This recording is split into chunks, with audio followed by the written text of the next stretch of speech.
Hello, everybody. Welcome to Newbies Work on Cars. And behind me is my 2013 Hyundai Elantra GT, or in other markets is called the i30. And as you can see, we have a bunch of brake parts. I didn't want it to film this because it's as simple as any other brake job on any car, really. But I ran into so many different problems, and I thought, why not explain what's going on?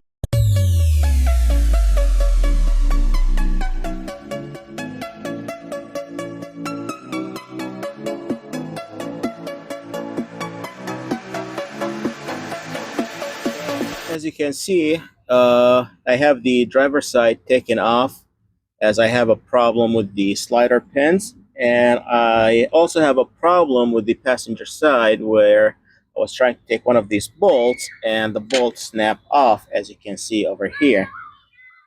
So the bolt got stuck in the bracket and I couldn't get it out. So that's why you see here in front of me there is a whole new or used from junkyard complete caliper with a bracket, so we can use the parts we need to fix both in just this one. So let's take a look at this caliper. That's the one I got from the junkyard. As you can see, if you're from the outside, you're gonna look at it this way.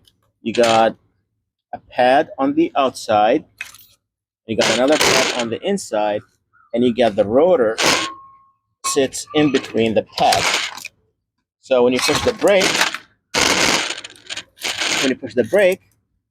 from your pedal, fluid push in here. There's a piston inside. Push these two pads together to squeeze on the rotor, and that's how your cars stop. Over here, you got these two smaller pins that runs inside. What's this type of caliper called floating caliper, and basically the caliper itself floats in and out when you push the brake on it. So now comes to the issue I got here. This is when I got all new hardware on it and everything, like new brackets, not brackets, uh, sliders and everything. And when I went to put it back into the car, this one doesn't want to move. I take it off, everything looks normal, except I noticed that this boot turned up a little bit, so most likely there is moisture or rust at some point got inside and expanded this rubber, the small rubber, and make the caliper stuck. So basically when you push brake, it should react like this one over here, comes in and out easily. This one, no. So what you're gonna have is one of two things. Either the caliper would not move and basically you're really having no brake on this side, or you will have a wear on one side of the caliper, oh, not the caliper, the pad. As you look at the wear over here is not equal. On the top is wear a little bit more than the bottom. It's not might not be very noticeable here, but you can see it from my side. And basically the caliper, or the when you put the caliper gets pushed in, the pad goes like that because the bottom is stuck, as we can see over here. So to fix this issue, I bought this kit with all new rubbers. So we are going to take these off, we'll replace these rubbers, and put it back into the car, and hopefully that will fix our issue here. And if this did not fix our issue, then we need to replace the pins, and that's the benefit of having a complete caliper is we have new pins we can, check with and work on. But hopefully we don't need to use these. I only bought this for the exterior bracket that holds the caliper because I got one of the bolts, as we saw earlier, got snapped in. All right, so as I said, we have these rubber boots. So we'll take the bottom bolt. As I've seen with Kias and Hyundais, the bottom one would have a rubber piece. The top one does not. So I've seen it so many times that it's flipped around when somebody replacing it, not paying attention, just put it back together. So let's start with this one. I think the major issue why it's sticking because this rubber piece here. So that's the first offender. Need to replace.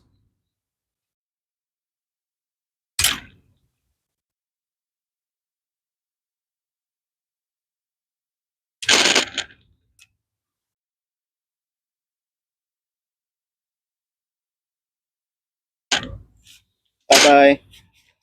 Jumped off the table. All right, so there's a new one. Much more firmer. All right, and a lot of the kits would get comes in with the lubrication grease. For me, I bought this. It's a synthetic caliper grease, and also brake white. You can put it on the back of the pads to reduce noise.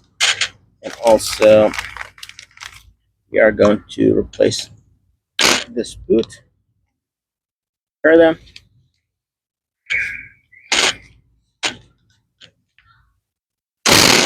As you can see here, there is a ridge. There's a ridge where you need to put this into.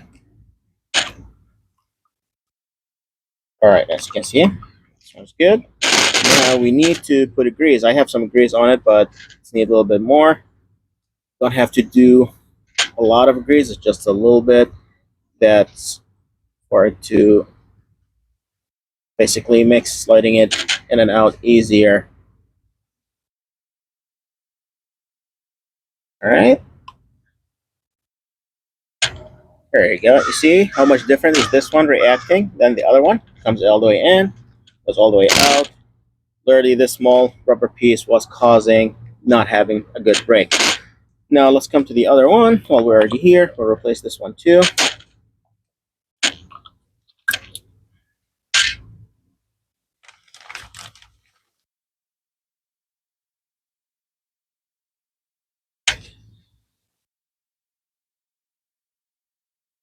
Okay, already in. Add a little bit of grease.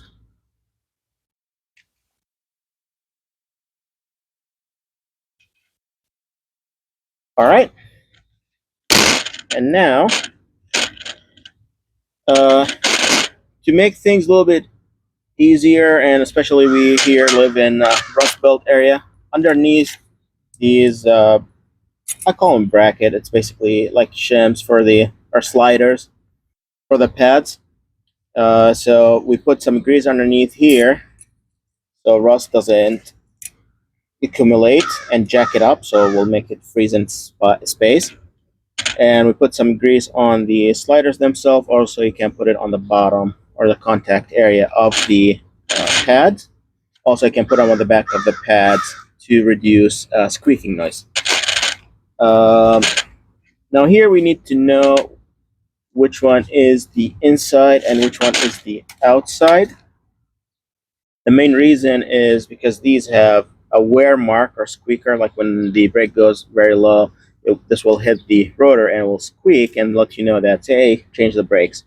So that should be on the inside. We know it's the inside because of these bolts in here. We'll put this here.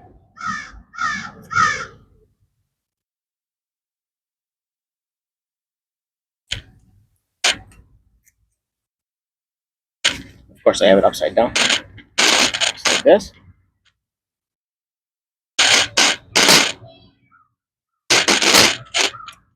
And the outside one, as you can see, it does not have that squeaker.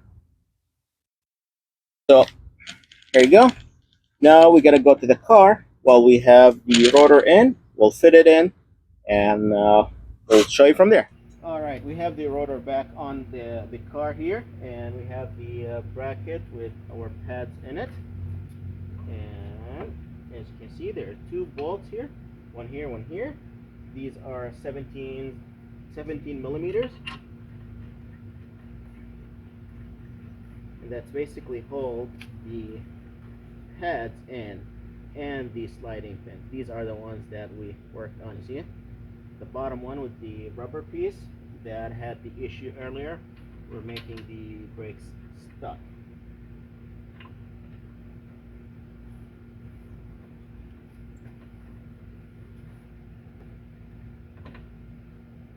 And always start every bolt by hand so you don't cross thread bolts.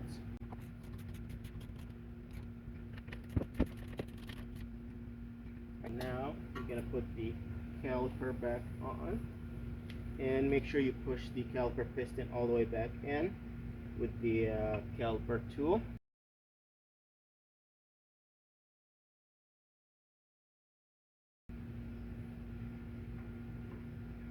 There you go, as you can see here.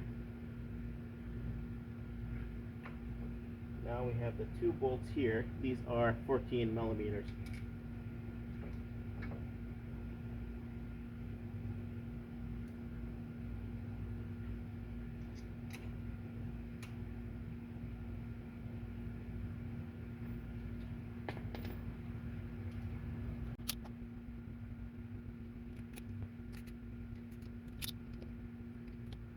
Alright, and now, as we were talking before, you see how the caliper floats.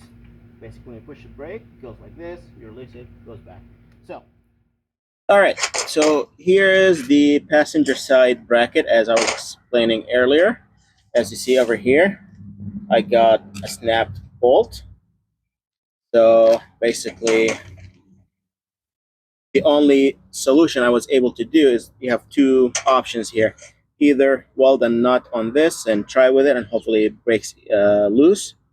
And I don't have a welder with me. I don't know how to weld, so it's not an option for me. And if I take it somewhere, it's going to cost me a lot of money. So instead, I bought the whole caliper here from the junkyard for about $25. And all what I'm going to do here is basically I am going to take the bracket here from the junkyard caliper, and I have the rest of the rubber kit for the other side, and I bought two bolts. This is the part number for them, and that will replace the new bolts. But here's the caveat with all that. The bolts you buy for almost $10 for two bolts, they don't come in with washers. So I'm going to take the washer off the broken bolt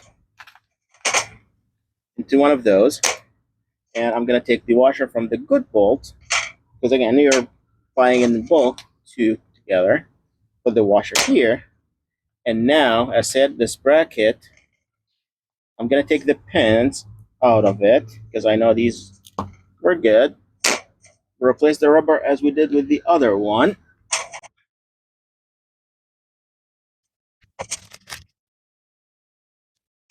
All right, and we have the two boots. What I said, let's take this first. This is a 14 millimeter.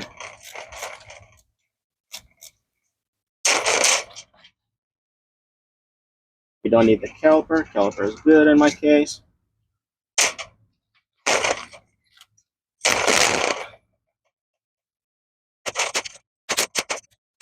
Okay.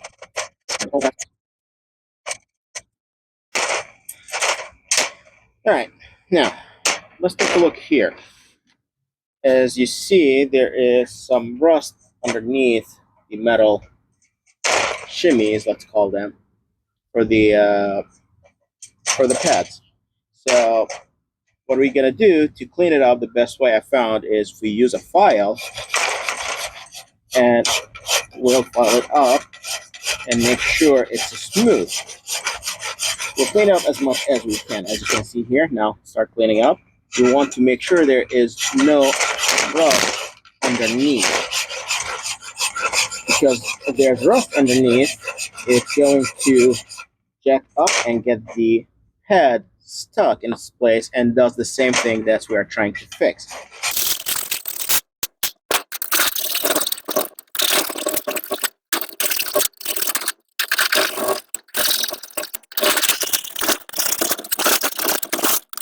As you can see, I cleaned both sides as much as I can. Now to protect from having more rust underneath or rust jacking, we'll put some of the grease as we did to the other one over here. Right now, these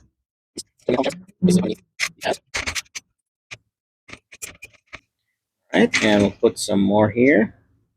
I like to put them on the shims not on the pad itself because I'll be touching the pad all over. So that's my preference. It's up to you. Don't put it on the face of the pad. You can put it on the ears like this and on the back of the pad so you're squeaking. There is one more thing. As I said, I'm going to use my original sliding pins from the original bracket, but I'm going to replace the rubber and use the new bracket. Yeah.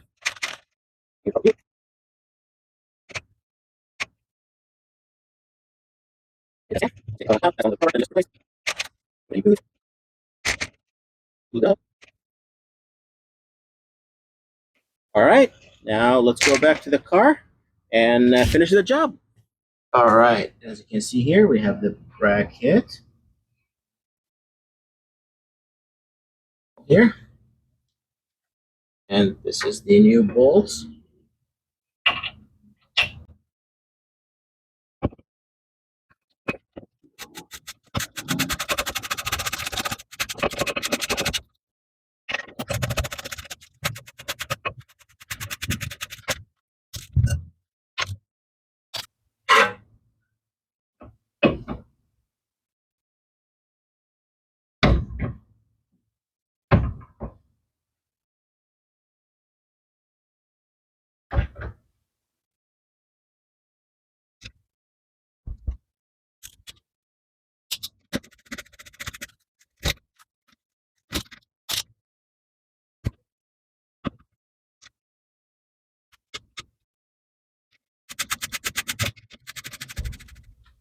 All right, sometimes what happens is when you tighten it up, this internal nut or this sliding pin will spin with it. This is 17 on the outside, 14 on the inside. You just have to, hold it down a little bit.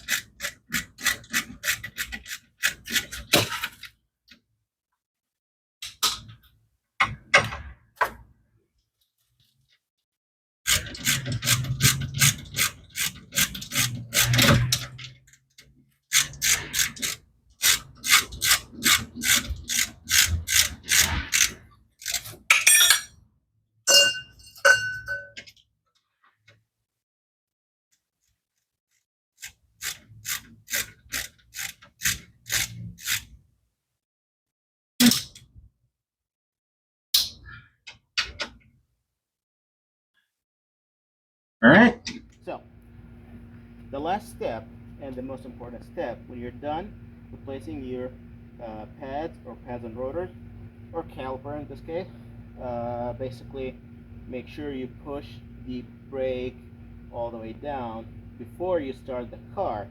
Basically now because the caliper piston push all the way back, basically the first time you start the car you push the brake, you'll have no brake, so you have to pump the brake before you start the car to make sure. All right, so we are done here. I hope you like the video. It's not a step-by-step DIY as I usually do, but this basically run into a lot of problems you might run into, and this basically will give you a hint on what to expect, what could go wrong, and what you can do to fix these issues. If you're looking for a step-by-step, I have many other videos for different cars, and the process is extremely similar. It might be different bolt sides from one car to another, but a lot of the cars are the same. Go back, head to the channel, look at other videos I have. If you like, subscribe, share the video if you like it, and thanks for watching, and have a great day.